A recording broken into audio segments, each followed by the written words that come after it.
Dulu, aku disia-siakan. Aku disebut limbah B3. Aku disebut pula sisa pembakaran boiler. Aku bahkan menjadi beban, karena untuk membuangku membutuhkan biaya yang besar.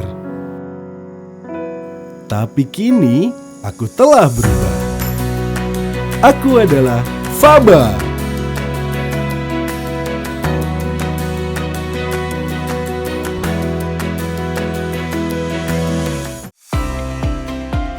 PT PLN Indonesia Power Jawa Tengah II Adipala terletak di Desa Bunton, Kabupaten Cilacap.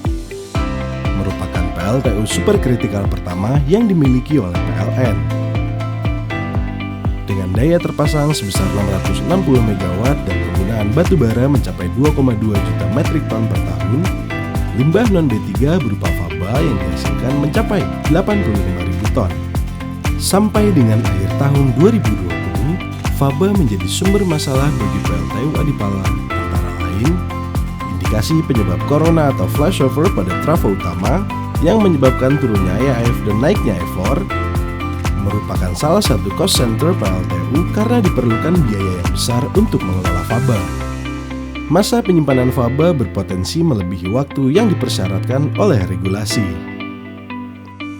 Setelah dikeluarkannya Peraturan Pemerintah Nomor 22 Tahun 2021 tentang penyelenggaraan perlindungan dan pengelolaan lingkungan hidup, PLTU Adipala memanfaatkan faba secara masif untuk kepentingan perusahaan, masyarakat luas, dan uji coba proyek berskala nasional. Dalam kurun waktu 3 tahun, faba telah bertransformasi menjadi bahan baku dan produk unggulan. Perjalanan milestone faba telah melebihi ekspektasi. Dari cost center, zero cost, dan kini telah menjadi salah satu profit center. Fly ash dan bottom ash, atau yang dikenal dengan faba, adalah limbah yang dihasilkan dari pembakaran batu bara di dalam furnace atau yang disebut sebagai ruang bakar PLTU. Fly ash adalah abu yang berupa partikel halus dan ringan.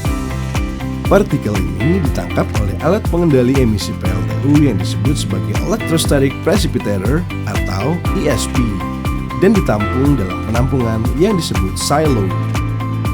Sedangkan bottom ash mempunyai partikel yang lebih kasar dan berat. Partikel ini jatuh di dasar boiler dan ditampung ke silo yang berbeda. Sejak tahun 2021, PT PLN Indonesia Power Jawa Tengah II Adipala sudah melakukan pemanfaatan faba sebagai berikut.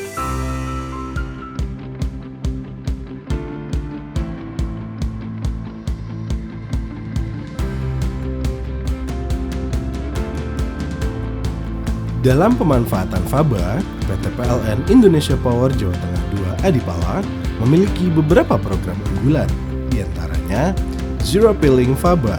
Sebagai bagian dari program sinergi BUMN dan komersialisasi faba dengan pabrik semen, fly ash PLTU Adipala menjadi komoditas perdagangan yang menjanjikan.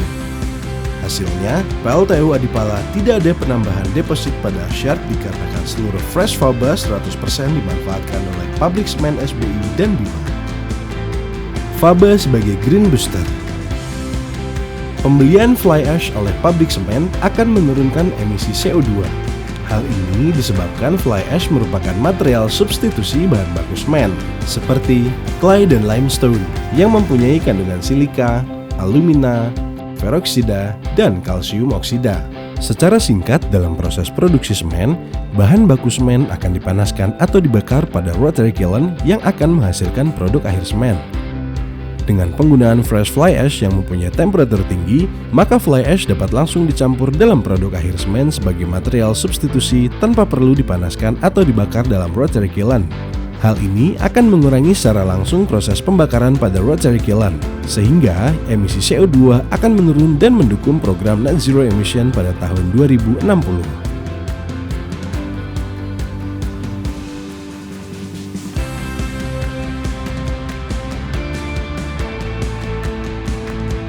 Faba juga digunakan sebagai bahan baku dalam pengembangan EBT di lingkungan PLTU Adipala. Di antaranya, pembuatan pondasi dan tiang anti korosi pada PLTB area Jeti PLTU Adipala.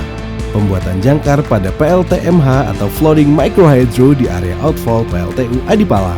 Pengecoran lantai Green Charging Station di area gedung administrasi, jetty, dan outfall di PLTU Adipala.